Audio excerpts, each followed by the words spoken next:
don't pay for experience analytics.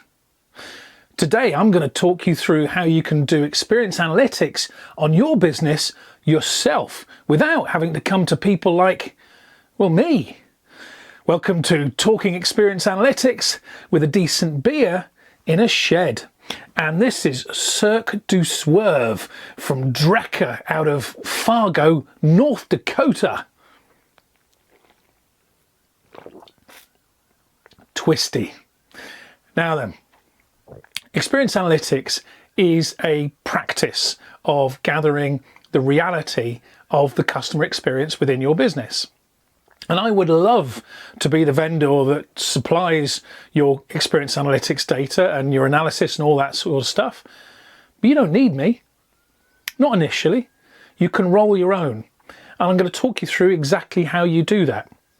I'm going to start though with a thought exercise that was actually the thought exercise that kicked off this whole area of study. And I used to pose this to my classes at university. And so the thought exercise is real simple. There used to be a street here in Oxford. This is how long it has been around. One half of this street no longer exists. There was a street in Oxford where if you stood in the middle, on your one side was a pharmacy and beauty business called Superdrug. More beauty than pharmacy, actually. Health, wellness, that kind of thing. And on the other side of the street, almost touching distance of both, was Boots. Up until very recently owned by Walgreens. You can tell exactly what kind of business it is from that description. So a person is standing in the street, St Michael Street, they can go Superdrug or they can go to Boots. All you know about this person is they're looking for toothpaste. And I would put this question to a class of clever undergraduates and I'd ask them each year, tell me which way this person goes. Now, some would dive straight into the question and would start to give you reasons why that person's bound to go to Superdrug or reasons why that person's bound to go to Boots. All they had to go on was that this person's buying toothpaste. The clever kids would ask you further questions. They would ask you what sort of person it was, what kind of toothpaste, what kind of mood are they in, what have they experienced today. And that's where this starts to get interesting because, of course, if it's just a person standing there wanting toothpaste, 50% of the time they might go that way, 50% of the time they might go that way. You know nothing to be able to make a prediction round. So then you'd introduce slowly extra pieces of information. So I would then say to the class, well, actually, what I can tell you is that this person is really particular about the type of toothpaste they get because they've got sensitive teeth. And there's a brand they trust to help with that sensitive teeth. Again, that's all you give, and the students would start to reason. They would say, well, Superdrug is about discounted, so it's not so likely that he's going to get the toothpaste that he likes. They'll probably have the brand, but maybe not the one he prefers out of their range. Boots will definitely have his favourite sensitive toothpaste of the variety and flavour that he likes from that brand. So he's going to go to Boots. Okay, interesting. Maybe that is true. What about if this person is very brand conscious, but hugely price sensitive? Well now, we know that the experience in Superdrug delivers great value. So now maybe he turns to go to Superdrug because although he's not going to get the exact version of the toothpaste he wants, that value is important to him. Okay, and these are all valid responses based on thin threads of detail. Then I throw in a curveball. Okay, this person who stood in the middle of the street, he's got his very small child with him, his baby with him, in a stroller. Now, which way does he go? And most people in the room will say, well, that's a trick question, isn't it? Because the stroller, he can get it into either of those stores, and that's fine. You go, okay, it's interesting what you've said there, because this person has the stroller, and now he gets a call from his partner who says, baby needs diapers, baby needs nappies, as we call them in the UK. Baby needs nappies. What happens now? Well, people are very particular about the diapers they put on their kids. When they've got a brand that works, they trust, they tend to stick with it. Unless price is crazily important, in which case you go for whatever's on order, on offer, and you take that. But you add the diapers moment now. So he's got to get toothpaste, a diaper, and he's got a buggy. Which way does he go? And again, people will build for us really great examples. So they'll say, well, the Superdrug's interesting because the Superdrug is usually just laid out as a U shape with a buggy. That's pretty easy. You go in, you walk the U shape, pick up your toothpaste and your diapers, pay for them and go home. And then they say, well, the Boots is equally easy to get into. So maybe the brand and the reliability of their selection is going to bring them back into that space. And maybe that's true, but we add another final layer to this thought exercise, which is that for reasons of productivity, Boots keep diapers and baby wipes on the second floor upstairs because it's low productivity. They're big items that are relatively cheap, so they're not earning their keep, versus makeup and beauty products on the ground floor, on the first floor for the Americans.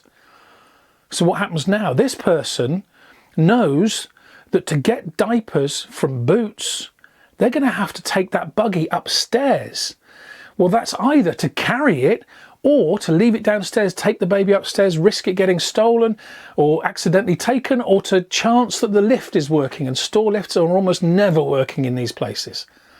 So now this person has a brand sense memory of Boots that means they slightly resent the fact they're going to have to go upstairs.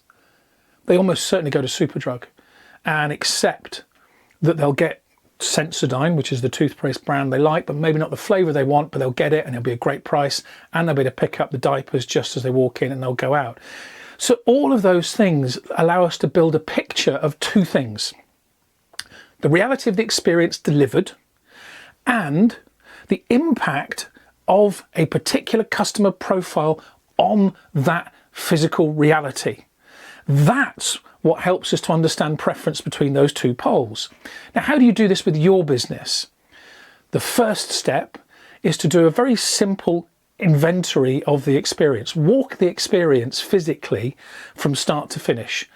And just make a note, first of all, only of things that get in the way of the customer.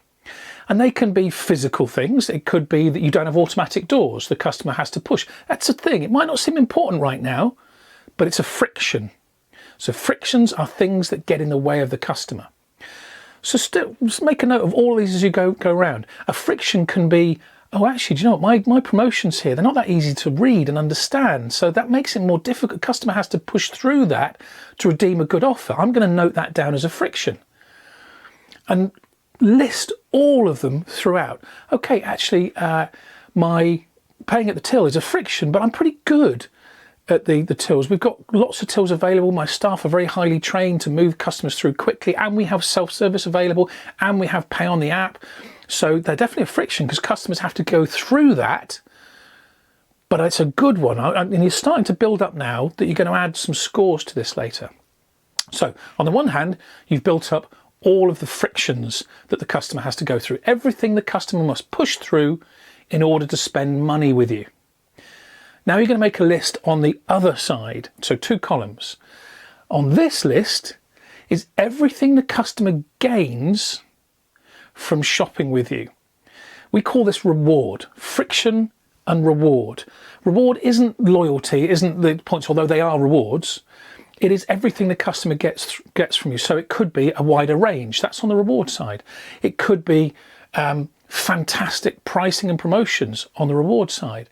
It could be that you have a particularly easy to shop space. And again, physically walk that space as you go through. Inspiration is a reward. Curation is a reward. Discovery, they're all reward side items. Expertise, specialism, they're all reward side. And also, membership is a reward, and benefits of membership is a reward. Now, once you've done this, what you've now got is a list of all the things that get in the way of the customer, frictions, all the things the customer gets from coming to shop with you, reward. You can do a very straightforward calculation now between those two by adding values to each one of those line items.